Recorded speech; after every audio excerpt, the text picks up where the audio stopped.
salvación, la roca de mi salvación. En Jesucristo firme.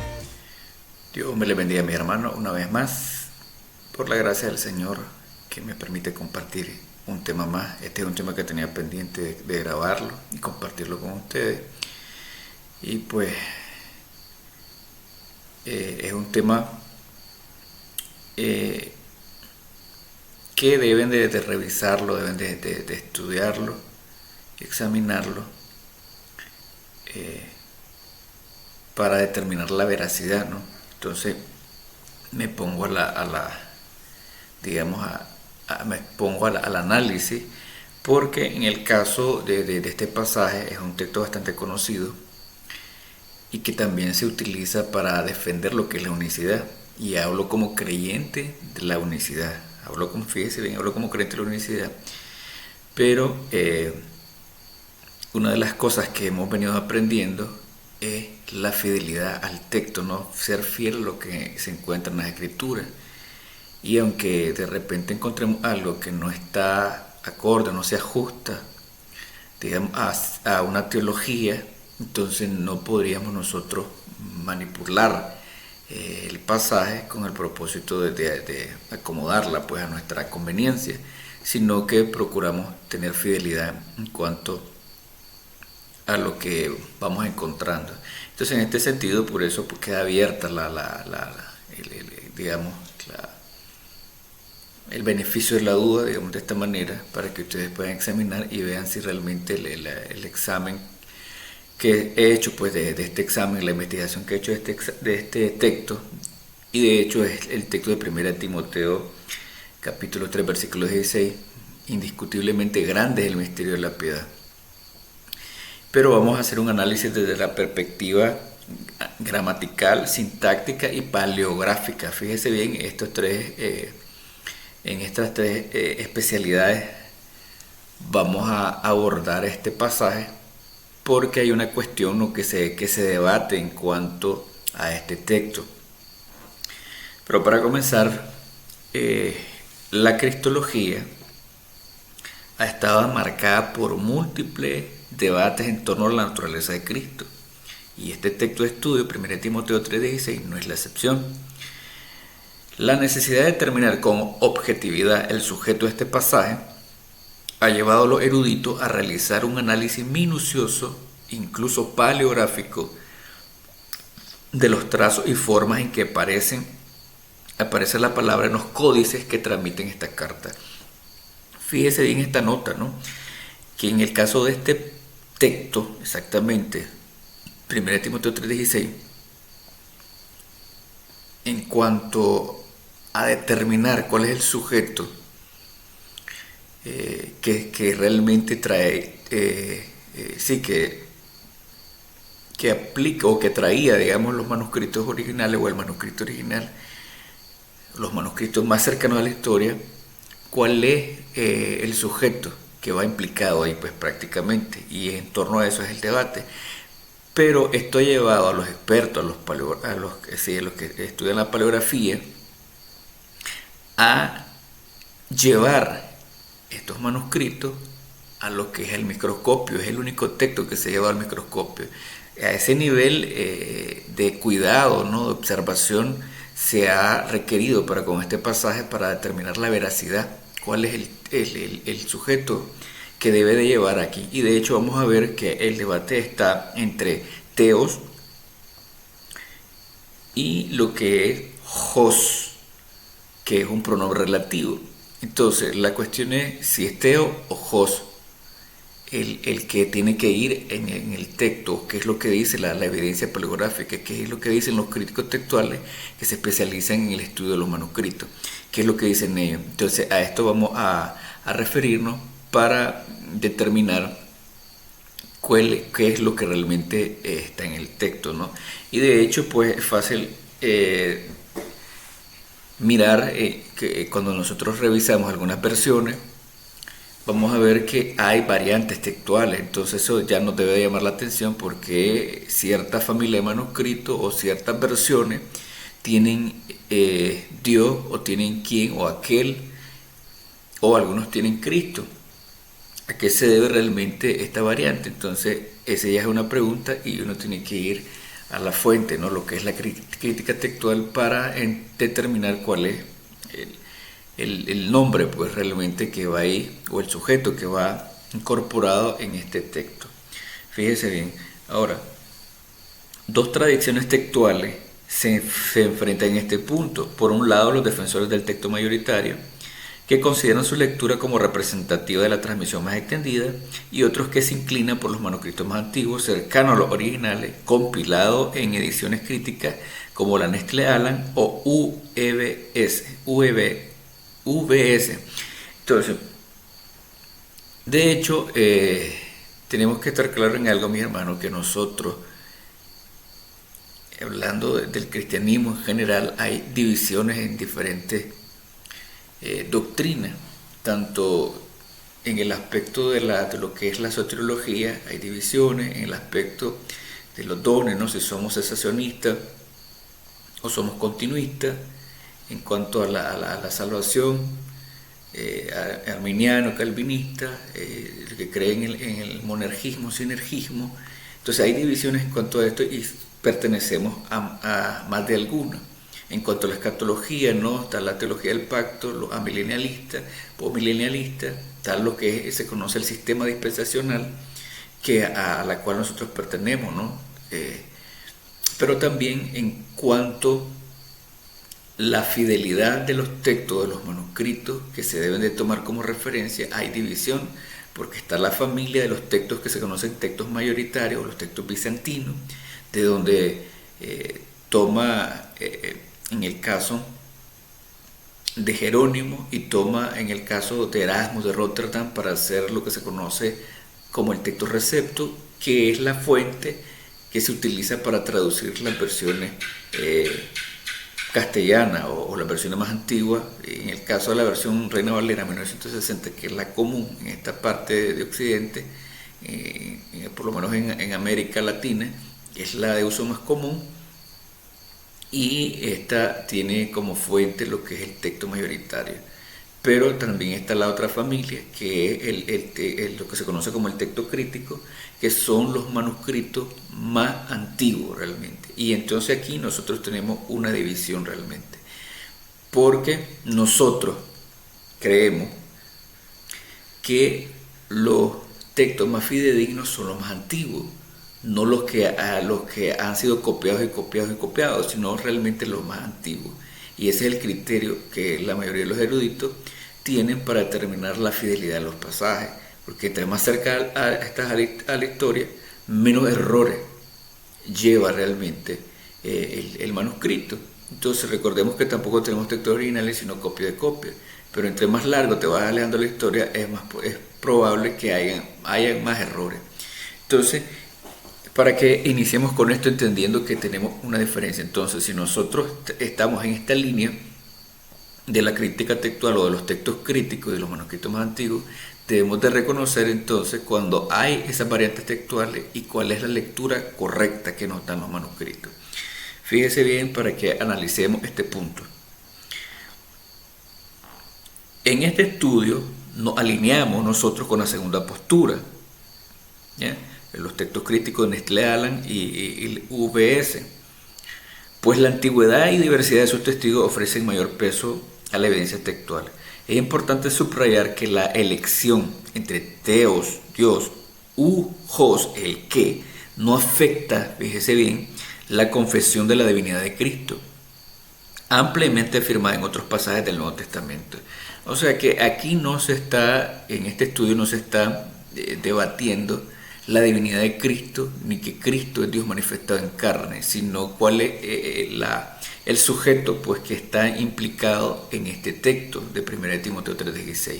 Si realmente aparece el sustantivo Theos o el pronombre relativo Hos, y eso es lo que vamos a determinar, y esto también tiene una implicación, digamos, cristológica, pero no afecta lo que es la divinidad de Cristo realmente. De hecho, hay muchos pasajes que podemos ver y hemos analizado donde claramente se ve que Cristo es el Dios manifestado en carne y no una segunda ni una tercera persona de la Trinidad.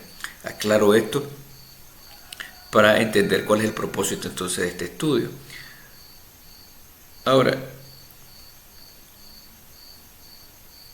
el propósito de este análisis es ser fiel a la revelación, mostrando que el texto en cuestión no introduce explícita ni implícitamente la doctrina de la Trinidad, sino que afirma el misterio de la encarnación del único Dios verdadero. A continuación, se expondrá primero el hallazgo paleográfico, seguido la argumentación crítica y finalmente se presentarán las objeciones de los que se inclinan por el texto mayoritario y refutación a quienes defienden la lectura del sustantivo teos. Entonces vamos a ir con estas capas, ¿no? Primeramente viendo lo que es el texto en el manuscrito, digamos, en el análisis paleográfico. Y de hecho, pues vamos a ver lo que se conoce como facsímil, que los facsímil, que es lo que nosotros tenemos en PDF, ¿no? Porque, son copias fieles realmente de los manuscritos. Y fieles en el sentido de que se escanean, por decirlo de esta manera, con todas las imperfecciones que trae el manuscrito con el propósito de estudiarlo, de analizarlo para no dañar digamos, el material, que son antiguos y son ya frágiles y se desgastan. Entonces los expertos han optado por escanearlo y hacer estos facsímiles realmente. No es un simple escáner, sino que, o una simple copia, sino que se impregna, por decirlo así, con todos los errores que puede traer el manuscrito y los defectos y todas estas cosas para su estudio objetivo. Fíjese bien. Entonces vamos a ver las evidencias paleográficas del pronombre relativo Jos. Quiero compartir con ustedes unas láminas, ¿no?, en PowerPoint para que ustedes me sigan en el estudio. Ahí lo tienen en pantalla. Entonces fíjense bien el tema, ¿no? Ya lo había dicho, que es teos o Jos, que es el sustantivo teo y el pronombre Jos. Jos es un pronombre relativo. ¿Quién fue manifestado en carne?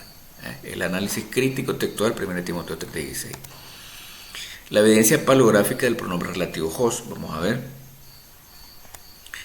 Entonces, este cuadro que tenemos aquí lo voy a explicar. Esto se conoce como nómina sacra, pero vamos a hacer unas aclaraciones que algunos ya la conocen, pero los que vayan a ver por primera vez el video y no se familiaricen con esto, entonces es necesario entender algo, que en el caso de los papiros o los códices fueron escritos en mayúscula o unciales, o sea, lo que se conoce de manera circunscrita, sin separación entre palabras y párrafos, no llevan ni pausa ortográfica. Entonces vamos a ver un manuscrito en la siguiente lámina, donde van a tener el ejemplo para observar la forma como se escribían en el caso de estos códices en mayúscula o unciales, se le conoce también, donde la forma de escritura es circunscrita, pegado todo, sin ningún tipo de pausa ortográfica ni párrafo.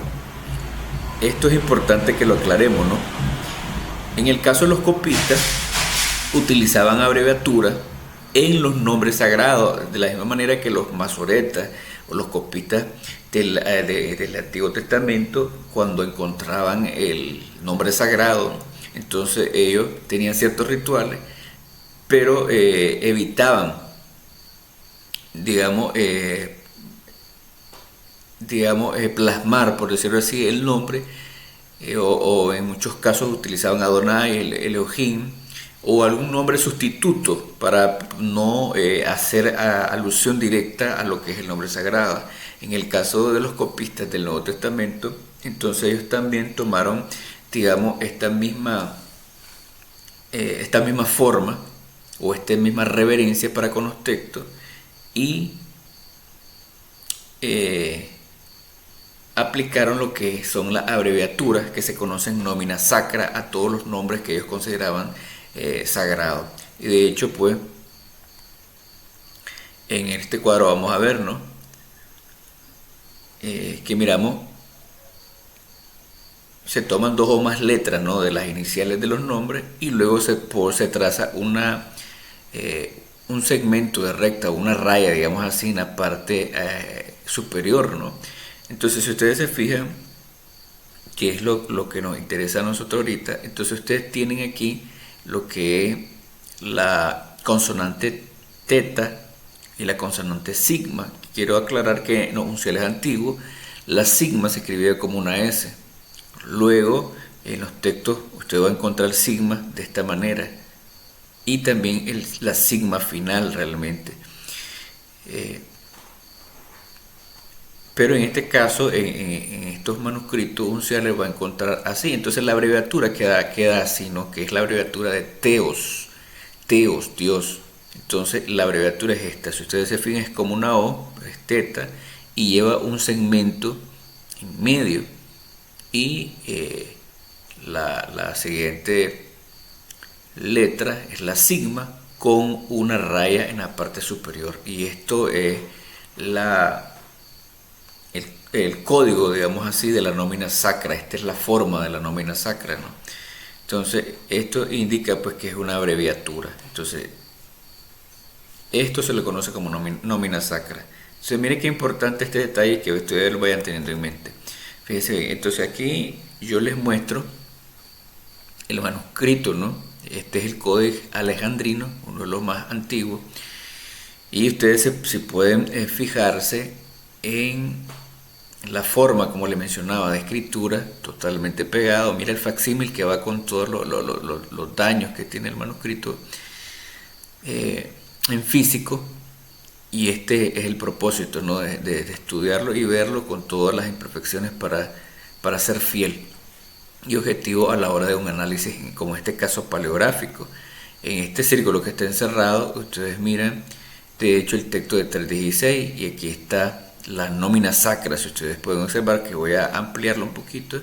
Y este es otro texto, pero en la siguiente lámina voy a comparar estas dos abreviaturas para que ustedes miren la diferencia. De hecho, en 316, ¿no?, que es el texto particular que queremos estudiar, Dios se manifiesta en carne, emplea la abreviatura habitual de teta más sigma para teos, con un trazo sobre las letras para indicar una abreviatura, que es lo que explicaba anteriormente en el cuadro. Sin embargo, los críticos textuales creen que la tinta en el centro de la teta y el trazo de arriba fueron agregados por un corrector en los tiempos modernos. Recuerde que les dije que este ha sido el único texto que ha sido llevado a el microscopio para examinar los trazos, la tinta exactamente de estas abreviaturas, para ver realmente si fue algo posterior o un cambio que se hizo después. Y esto se ha hecho, ¿no?, a ese nivel. Entonces, para que se fijen en el nivel de estudio, ¿no?, que estos expertos han hecho y que nosotros compartimos aquí. Entonces, ¿qué es lo que dicen los críticos textuales? Que el centro el trazo, ¿no?, fue agregado por un corrector. La tinta en el centro de teta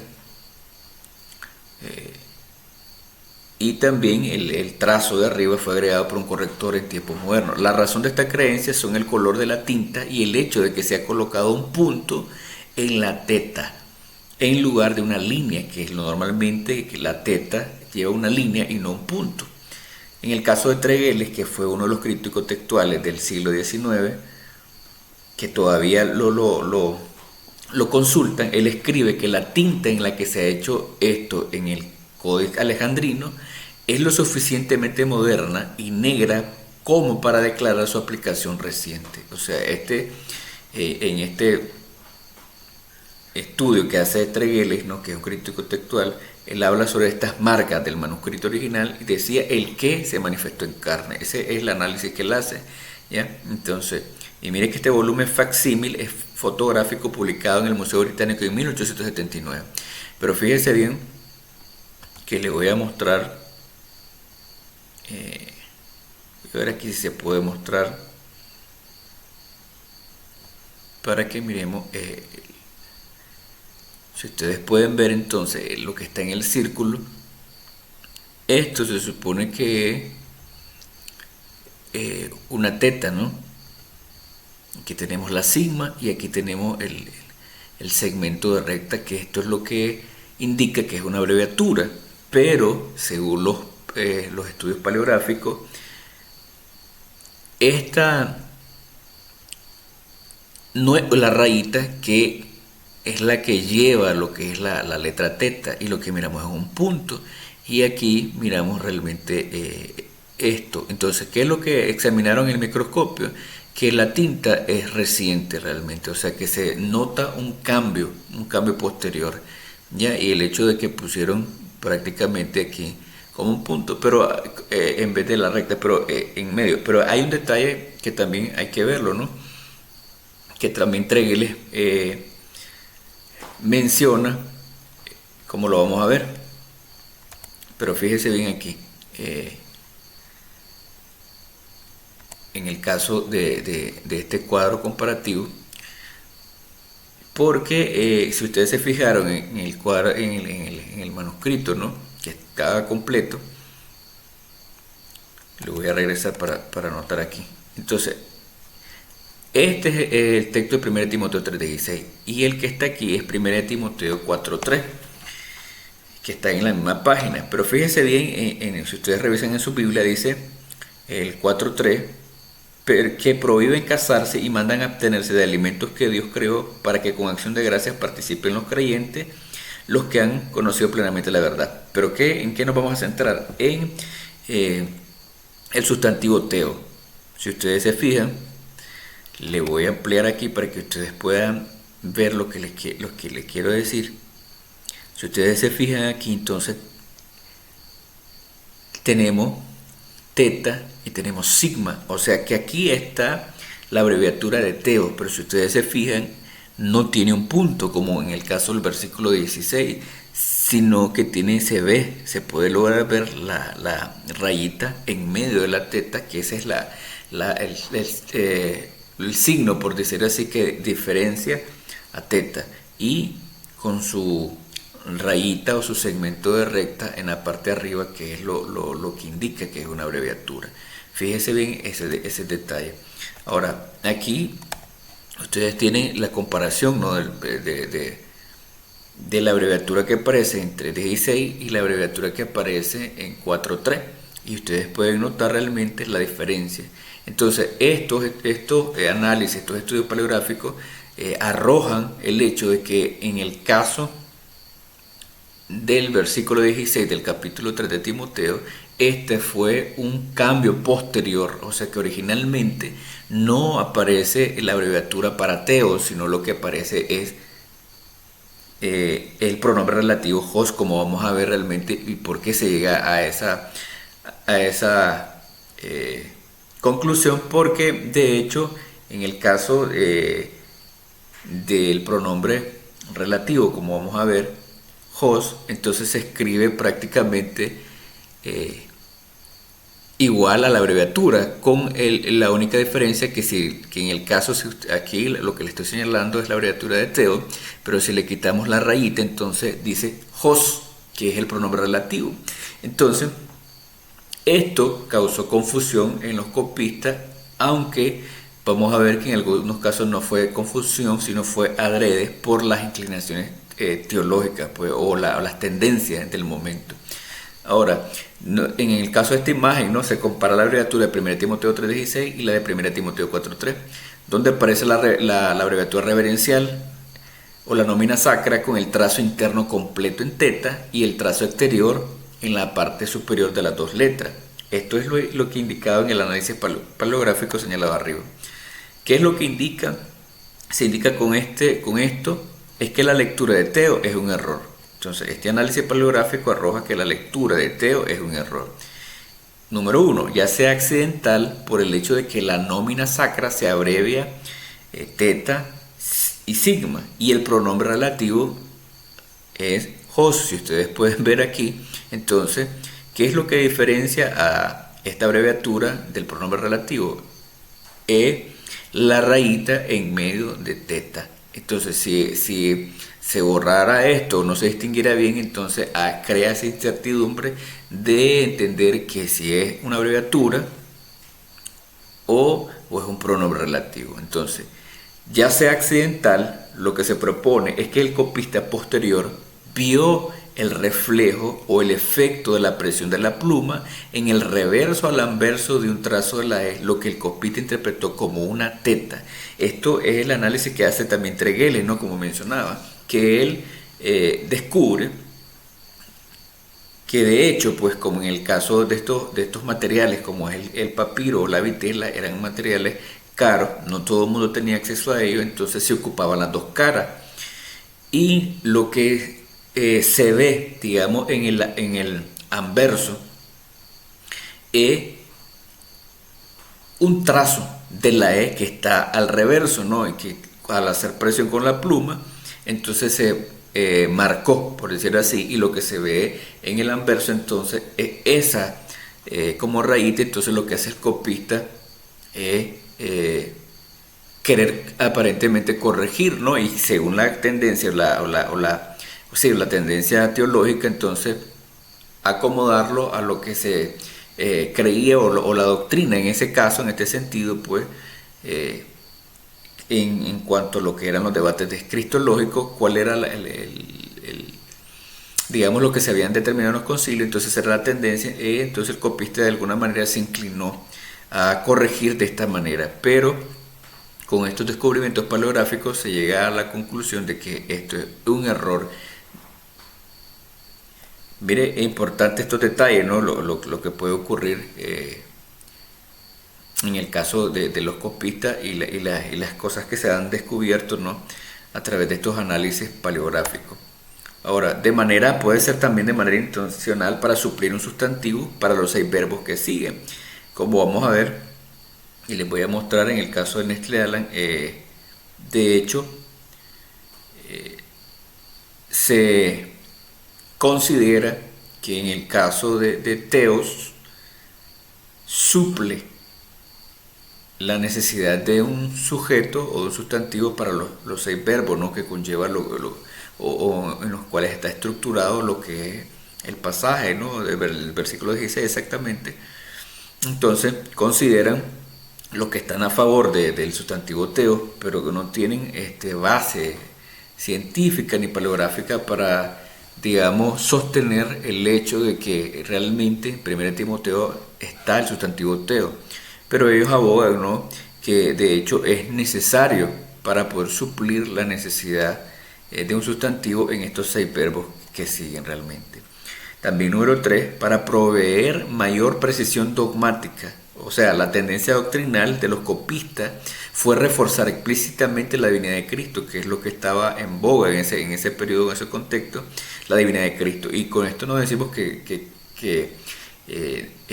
Cristo no es Dios, no es, Cristo es Dios manifestado en carne, es el único Dios, pero lamentablemente por tratar de defender, digamos, la divinidad de Cristo, entonces se inclinaron los copistas a la tendencia y en muchos casos incurrieron en infidelidad realmente al texto. Entonces, pero estos descubrimientos paleográficos y estos estudios entonces vienen a aclarar realmente estas variaciones en lo que son las traducciones. Ahora, por eso la lectura teo se difundió en la tradición bizantina y en traducciones como la King James, ¿ya? Entonces, imagínense estas correcciones, por lo menos el caso de este texto, de este manuscrito es el siglo IV, y los textos mayoritarios son posteriores, del siglo prácticamente 10, 12, ya iban con estas modificaciones de los copistas, y esto fue lo que se puso, por hablarlo de esta manera, de moda, y es lo que llegó a las traducciones antiguas como la King James y lo que es la Reina Valera 1960 o la más antigua. Esto es lo que hay ahí. Entonces fíjense bien, ahora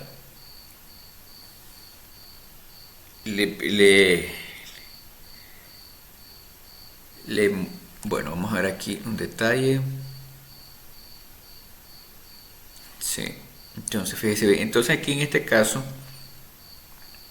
lo que vamos a ver,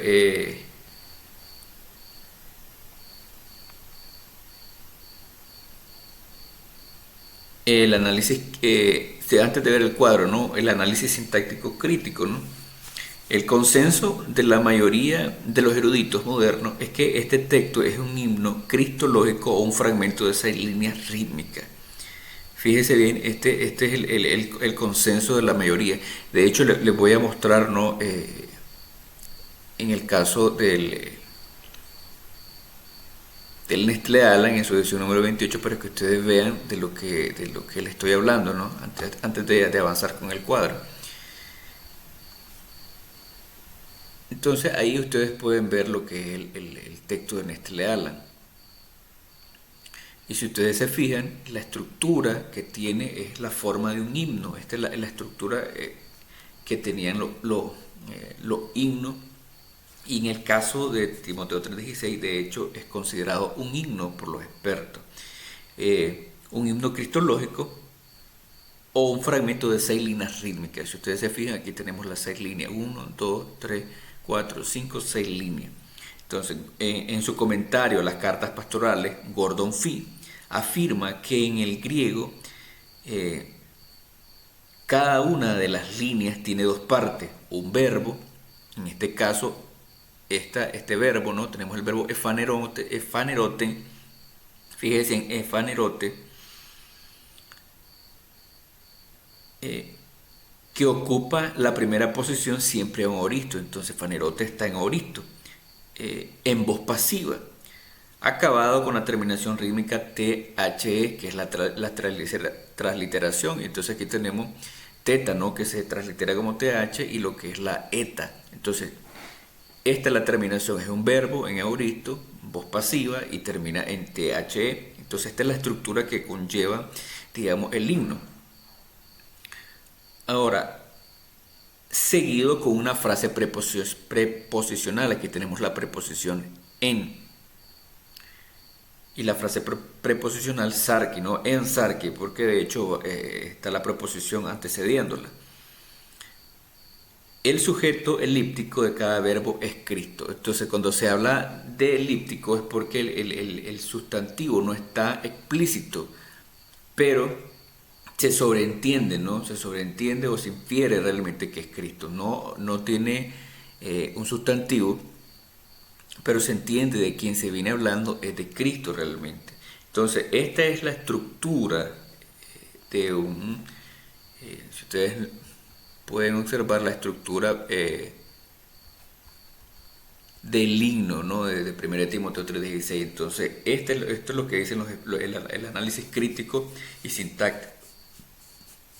Ahora, dicen ellos también que en el caso de Jos encaja naturalmente en la estructura del himno cristológico, introduciendo las 6 formas paralelas. O sea que este Jos que tenemos aquí, que este es el pronombre relativo, encaja porque funcionan como puente el pronombre relativo para introducir lo que es el himno realmente.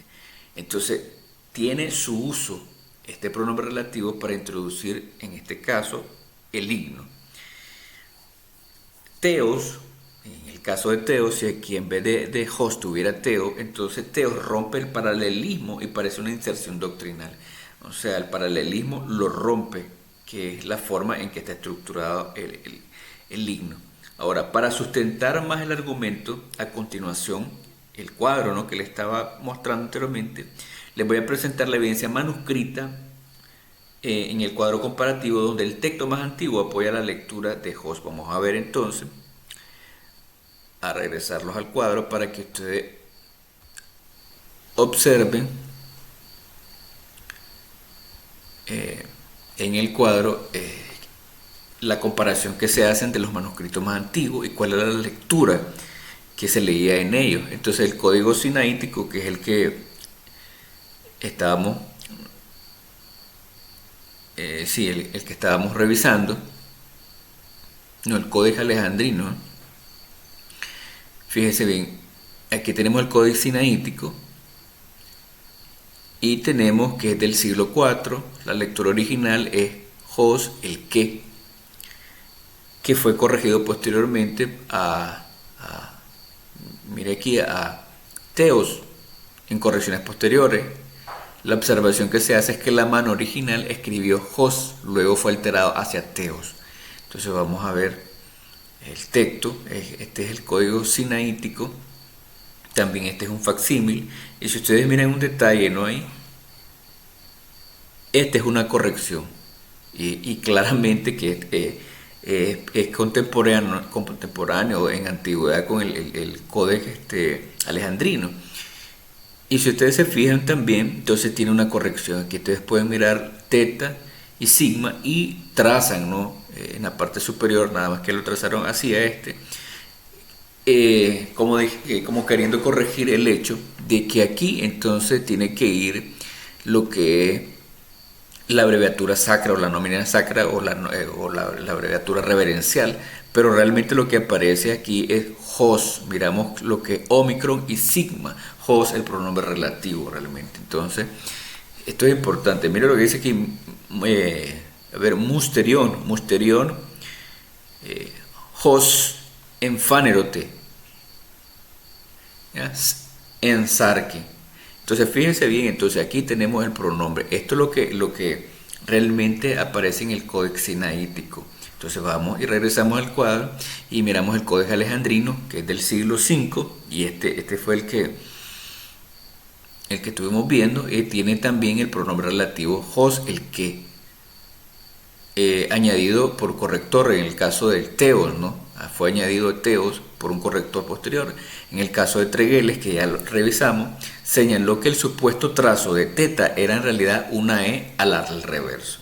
Tenemos también el Codex Ephraemi Rescriptus del siglo V. También tiene la lectura de hos el que, teos en correcciones posteriores.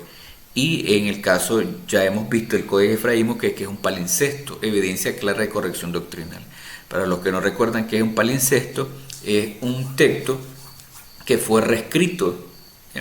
Y con los descubrimientos y algunas técnicas se logró ver que en el fondo de lo que estaba escrito había otra escritura y era de hecho estos textos sagrados. Entonces se descubre en el Códex Efraín que realmente la lectura es hos también. Tenemos el Códex Claramontano, si ustedes se fijan, ya es del siglo IV. Este tiene la lectura de jo, el que en neutro. Testigo occidental mantiene jo sin corrección. Pero vamos a ver el Claramontano, que es un texto bilingüe. Aquí ustedes miran entonces que este no tiene teos, no tiene hos, sino que tiene jo, ¿ya? El pronombre, pero en neutro, ¿ya? Entonces, y aquí pues miramos en el caso del latín, ¿no? Quod, que está cumpliendo la misma función, o se tradujo realmente el latín con la misma estructura morfológica. Entonces, estos son los testigos que tenemos nosotros, los más antiguos, y también el texto bizantino, ya que es lo que se conoce el texto mayoritario, pero si ustedes se fijan, ya son del siglo IX al siglo X, y tienen la lectura teo realmente. Entonces esto representa la tradición mayoritaria y refleja la tendencia doctrinal posterior. En el caso de la Vulgata Latina del siglo IV, mire, en el caso de Jerónimo, él tiene quod, el que, el pronombre relativo, apoya la lectura relativa coherente con hos. Y la Peshitta siria, ¿no? Tiene del siglo IV al siglo V, tiene el que, testimonio oriental que confirma la lectura relativa. Entonces, si ustedes se fijan en cada uno de estos pasajes, en cada uno de estos manuscritos, encontramos que la lectura más antigua es del pronombre relativo hos. Entonces, también vamos a ver lo que es el testimonio de la patrística, pero fíjese bien las observaciones que tenemos aquí en torno al cuadro, ¿no?, que acabamos de ver. El testimonio más antiguo del siglo II al siglo III favorecen la lectura relativa hos o jo. Tradición latina occidental usa quod reflejado en el neutro relativo. Y los padres griegos del siglo IV, del siglo V muestran diversidad, algunos Jos y otros Teos realmente, pero ya están hablando de testigos más antiguos.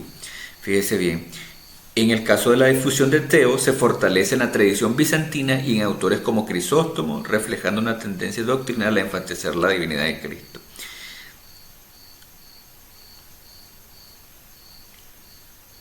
Vamos a revisar entonces lo que es la patrística. En el caso, citamos a los que se conocen como padres de la iglesia por el hecho de que ellos tenían, por decir así, acceso a las lecturas más antiguas. Entonces tenemos a Ireneo de Lyon en el siglo II. La lectura que se transmite es qui manifestu es in carne. De hecho, el pronombre es hos, el uso de relativo masculino en latín apoyando la lectura relativa. Tenemos a Tertuliano, el siglo II, siglo III, tiene quod manifestum es in carne. Tiene la lectura del latín occidental, concuerda con el neutro relativo, ¿no? Ho. Hipólito de Roma, siglo III, tiene la lectura de hos efaneroten en sarque. Hos, miren el pronombre relativo, no cita el relativo. En el caso de Ambrosiaster, siglo IV, tiene quod manifestum es in carne. También el neutro quod. Jerónimo, la Vulgata, siglo IV, quod manifestum es in carne. Traduce con quod reflejando la lectura occidental y concordando con sacramentum neutro. Gregorio de Nacianzo, siglo IV, tiene hos efanerote en sarque. Apoya la lectura relativa masculina. Y en el caso de Juan Crisóstomo, siglo IV, Teos efanerote en sarque, uno de los primeros testimonios patrísticos claros de la lectura Teo. Ya el siglo IV, ya Juan Crisóstomo incorpora Teo, pero fíjese bien, la mayoría de los famosos padres de la iglesia, en el caso de Teoroto de Silo, siglo V, tiene hos efaneroten en sarque. Para que ustedes vean realmente la lectura más antigua, qué es lo que se leía entonces, qué es lo que se entendía en el texto, qué es lo que se encontraba, cuál era el sujeto que se encontraba ahí. Ahora, toda esta evidencia es contundente para afirmar sin ambigüedades que la lectura original es el pronombre relativo hos, pero con todo esto hay quienes insisten en levantar objeciones, las cuales vamos a observar, ¿no? Fíjese bien.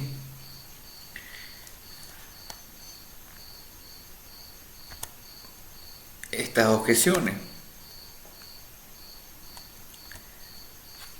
Fíjese bien que hemos visto, digamos, el análisis paleográfico, comparamos los textos, comparamos lo que es la patrística, la lectura más antigua en los manuscritos, y todos llegan a la conclusión, los críticos modernos, que la lectura original es el pronombre relativo masculino hos.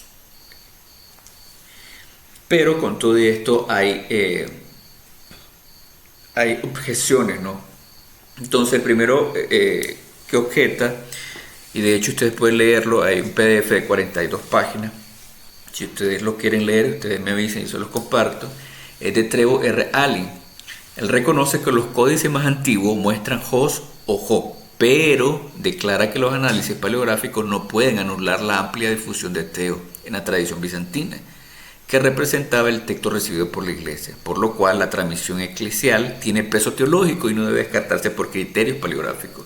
Esta es la argumentación que él hace, ¿no? Él no descarta, reconoce el uso de hos y jo como una lectura antigua, pero dice que este argumento paleográfico no puede sustituir lo que es la amplia difusión de la tradición bizantina, o sea, lo que se conocía, la tendencia, pues entonces no puede sustituir por criterios meramente paleográficos, o sea, que descarta lo objetivo, descarta el análisis científico de los textos, de los manuscritos, por la tendencia.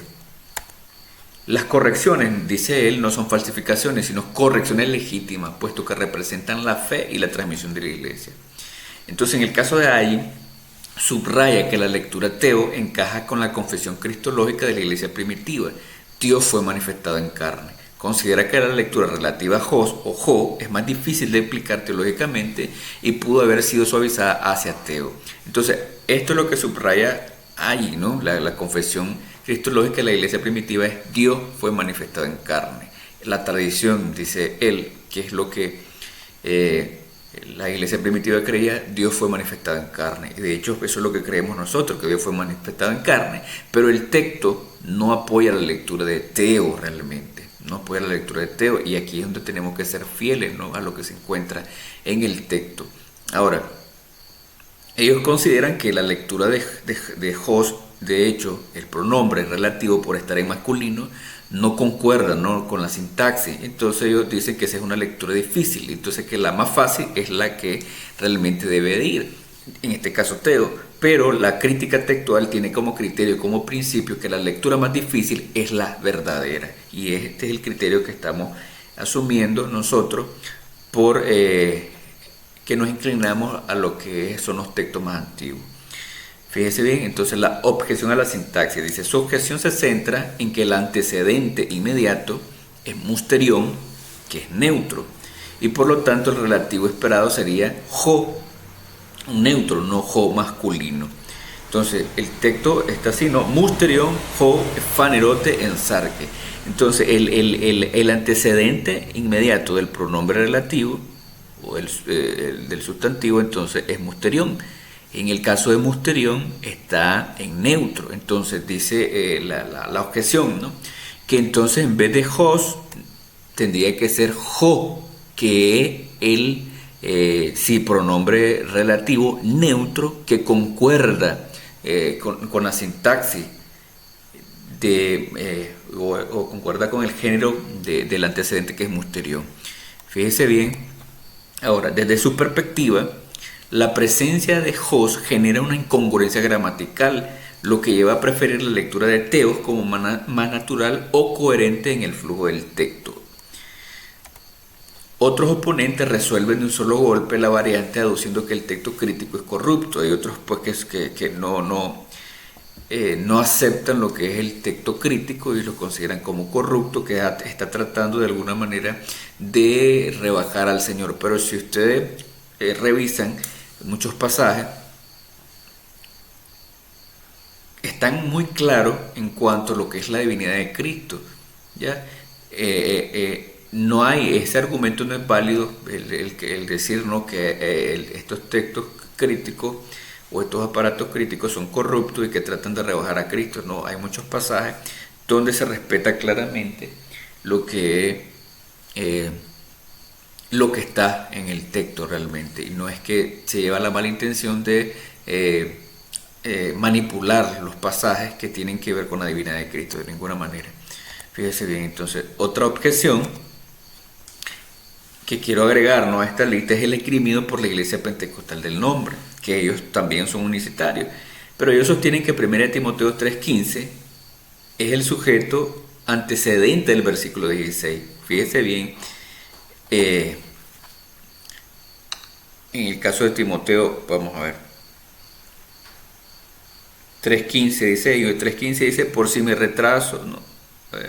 Por si me retraso, para que sepas cómo hay que comportarse en la casa de Dios, que es la iglesia del Dios vivo, columna y baluarte de la verdad. En este caso, este sería el antecedente entonces, y tenemos que encontrar el sujeto entonces en este antecedente, dicen ellos, ¿no? El versículo 15 termina así, ¿no?, que es la iglesia del Dios vivo, columna y baluarte de la verdad. Según esto, entonces, el sujeto implícito de fue manifestado en carne es Dios viviente del versículo 15, no un pronombre relativo. Según esta postura, la lectura interpretativa de este texto sería la iglesia del Dios viviente, Dios fue manifestado en carne. Pero ustedes ya notan la dificultad de esto. Fíjense bien, entonces vamos a refutar entonces lo que es la argumentación o las objeciones. Entonces, en el caso del crítico textual y gramático Daniel B. Wallace, si ustedes han escuchado, siempre estamos citando a Daniel B. Wallace porque es el referente en lo que es crítica textual y gramática. Entonces, a través de un análisis minucioso del Nuevo Testamento, ha detectado un uso irregular del relativo en himno. Fíjense bien lo que en su análisis él descubre entonces en varios pasajes del Nuevo Testamento que introducen secciones poéticas o himnos el pronombre relativo aparece sin un antecedente claro. Porque en el caso, el uso, digamos, regular del pronombre relativo es que sirve de puente para conectar la oración principal con una oración subordinada, pero que sustituye para no repetir el nombre, ¿no?, del sujeto. Entonces tiene esa función el pronombre relativo, pero claramente tiene que tener un antecedente, que es el que él representa, ¿no?, en el caso del pronombre relativo. Pero en el caso de el uso, ¿no?, himno, tiene un uso irregular, donde funciona como introductorio, pues prácticamente. Es parecido, básicamente para introducir la poesía. Entonces tenemos algunos ejemplos, ¿no? En el caso de Filipenses 2.6, vamos a buscar Filipenses 2.6. Filipenses 2.6. Dice Filipenses 2.6, el cual existió en forma de Dios, no consideró aprovecharse de ser igual a Dios. Entonces esto, cuando ustedes lo revisan en esta porción, ¿no?, de Filipenses, ustedes lo revisan en el texto crítico, esto tiene forma de himno. Y lo que tenemos en el texto no es hos en morfeteo uparjón, el cual siendo en forma de Dios. Pero lo que tenemos aquí es el pronombre. Si ustedes se fijan, tenemos el pronombre hos, pero no hay aquí un antecedente explícito, o sea, no hay un antecedente según la regla, ¿no?, del uso regular de hos, que tiene que haber un antecedente al cual él representa. No hay un antecedente, entonces, cuando se utiliza de manera irregular el pronombre relativo hos. Tenemos también el caso de Colosenses capítulo 1, versículo 15 al 20. Vamos a leer Colosenses 1, 15 al 20 también para que tengamos constancia de qué es lo que dice el texto. Mire lo que dice Colosenses 1, 15 al 20. Dice, Él es la imagen del Dios invisible, el primogénito de toda la creación. Porque en Él fueron creadas todas las cosas, en los cielos y en la tierra, las visibles, las invisibles, tronos, dominios, principados, potestades, todas las cosas han sido creadas por Él y para Él. Y Él es ante todas las cosas, y todas las cosas subsisten en Él. Y Él es la cabeza del cuerpo de la iglesia. Él es el principio, el primogénito de los muertos, para que en todo tenga la preeminencia. Por cuanto agradó que en Él habitara toda la plenitud, y por medio de Él reconciliar consigo todas las cosas, así las que están en la tierra como las que están en los cielos, haciendo la paz por la sangre de su cuerpo. Pero fíjese bien, en el caso del texto dice, tienes el pronombre hos gestin eikon touteu to aorato. Si ustedes se fijan, entonces este pronombre relativo no tiene un antecedente inmediato, ¿no? Pero por el contexto nosotros podemos determinar que realmente quién es el sujeto, ¿no?, de quién se está hablando, es Cristo. Entonces, pero si ven el uso irregular del pronombre relativo hos, entonces no tiene un antecedente, ¿no?, como la regla que se utiliza en su uso regular. Aquí tiene ese uso irregular cuando está utilizado para introducir himno. Entonces, en el caso de Hebreos igual 1.3, tenés el pronombre relativo hos, on apaugasma, testoxes. Entonces, quien siendo el resplandor de su gloria. De igual manera, en este caso, el antecedente se determina por el contexto. Si usted lee en el pasaje, entonces se van a dar cuenta que no tiene un antecedente inmediato, sino que el sujeto se determina por el contexto. Ahora, la función estilística, ¿no? El relativo actúa como un marcador literario que introduce versos en forma de confesión o himno. Es un recurso retórico que da fuerza y solemnidad, aunque rompa la sintaxis estricta. Implicación crítica. La lectura hos encaja perfectamente en el género de los himnos cristológicos en el Nuevo Testamento.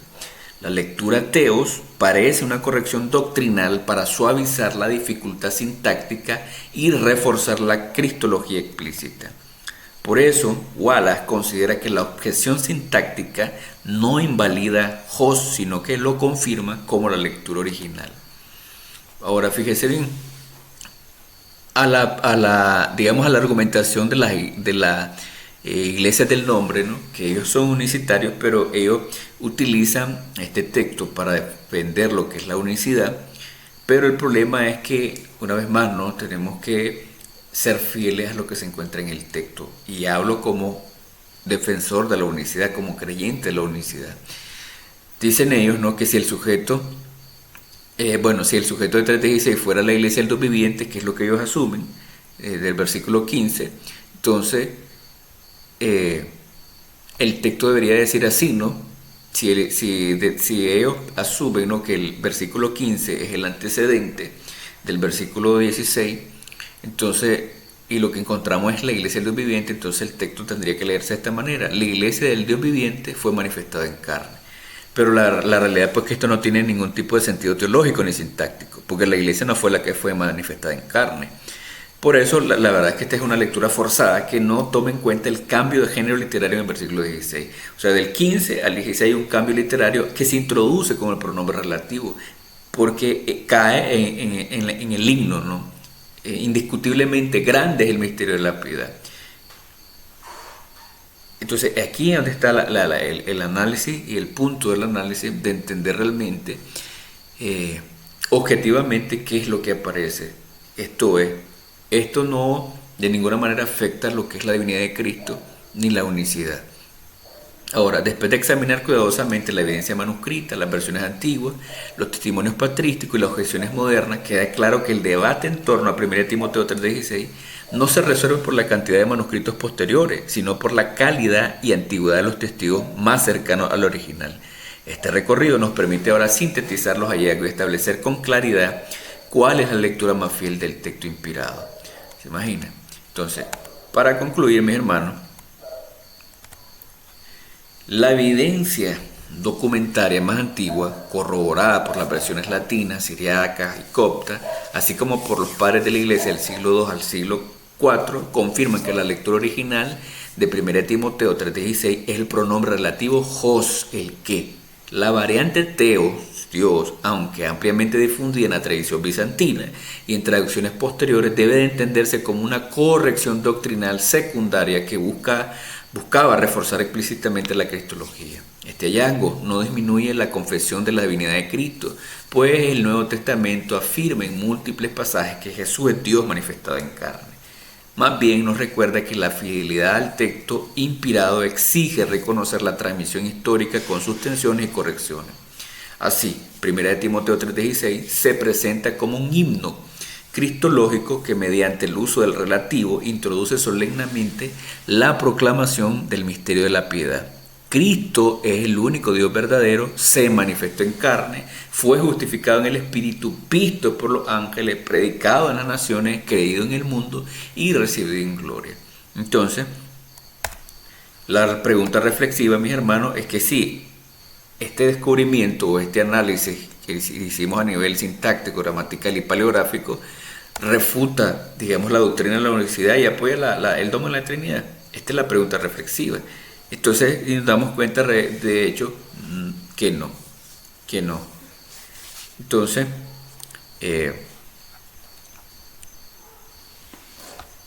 mis hermanos, hasta aquí pues el análisis, ¿no?, que quería compartir con ustedes. Entonces se los dejo a ustedes, digamos, con el beneficio de la duda, para que ustedes examinen y vean si hay alguna debilidad en la argumentación y ustedes puedan de alguna manera pues señalar si hay algún error o algún tipo de manipulación ahí, pero de manera objetiva realmente eso es lo que se encuentra ahí. Como dije, como hablo como creyente en la universidad, pero tenemos que apegarnos, ¿no?, a lo que aparece en el texto realmente. Entonces, mis hermanos, espero que se haya comprendido la explicación. Si hay algo en lo que no pude desarrollar bien, ustedes perfectamente pueden preguntar. Si ustedes quieren conocer o si ya lo conocen, pues pueden aportar algo más. Así que Dios me les bendiga, mis hermanos, bendiciones y Maranata, pues.